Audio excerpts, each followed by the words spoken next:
Hey everyone, welcome to this video, and today I want to talk about the process and the tools that I use for writing. Writing is something I never thought would be a big part of my life. You know, I think back to when I was a kid and writing essays and things at school.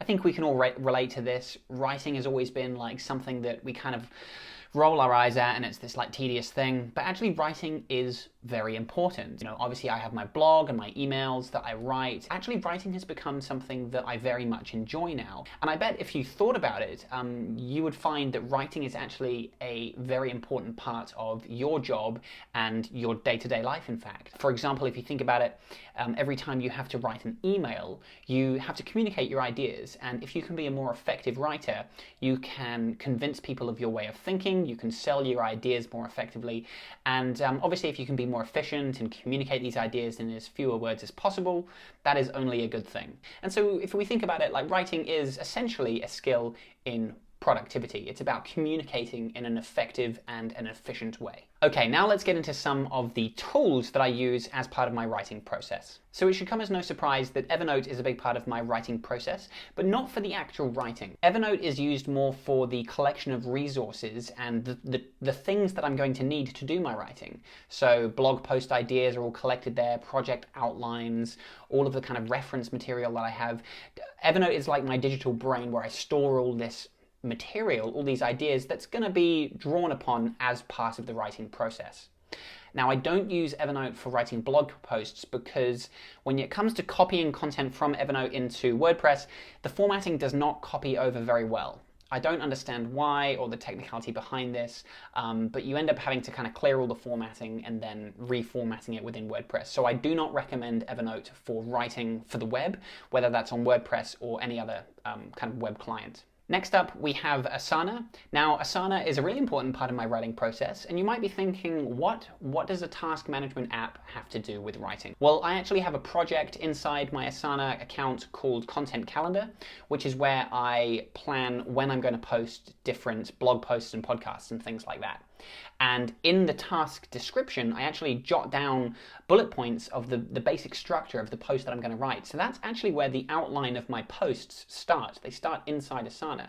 And I'll put the headline, and I'll put the main kind of point that I'm trying to communicate, the main benefit for the reader, and then the kind of supporting points underneath. So that when it comes to sitting down to do the work, I can quickly refer to the outline that I've already got. Next up, we have IA Writer.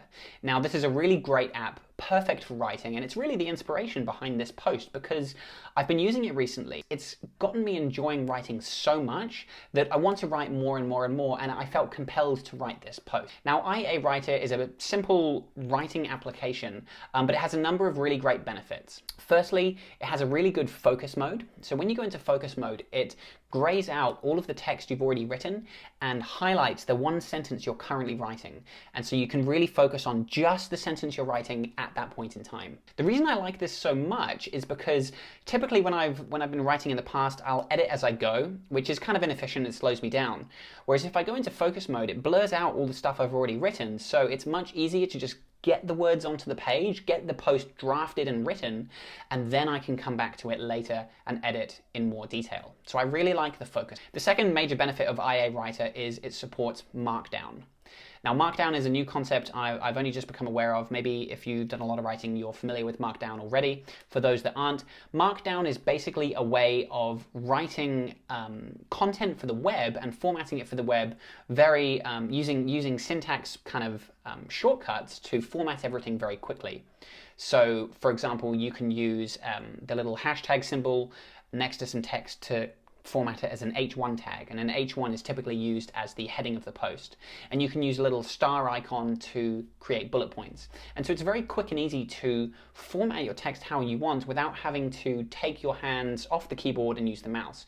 And as you know, I'm a big fan of keyboard shortcuts. It's a very great way to speed up your writing on the computer. And it's very easy to export that from IA Writer into WordPress as well. You can export as HTML, simply copy it, drag it into WordPress, and boom, all the formatting copies across really well, much better than it does with EVERNOTE.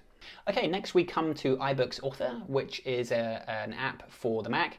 And iBooks Author is a great app for producing ebooks, and it's what I've used to write my 7-day productivity plan and my personal productivity handbook. For me, there really is no alternative for writing ebooks. You can create sections and chapters and drag and drop and reorder, and everything updates. The table of contents, everything updates really nicely.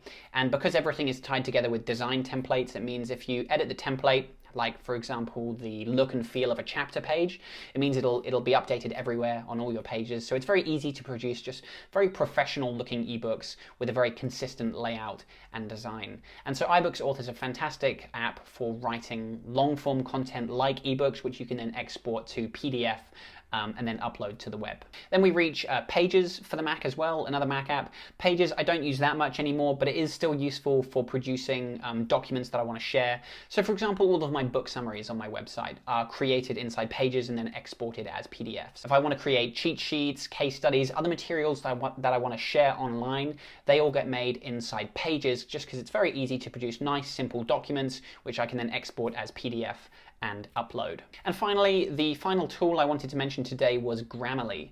Now, Grammarly is a great little app. It's available as a Chrome and Safari extension, as well as a desktop app.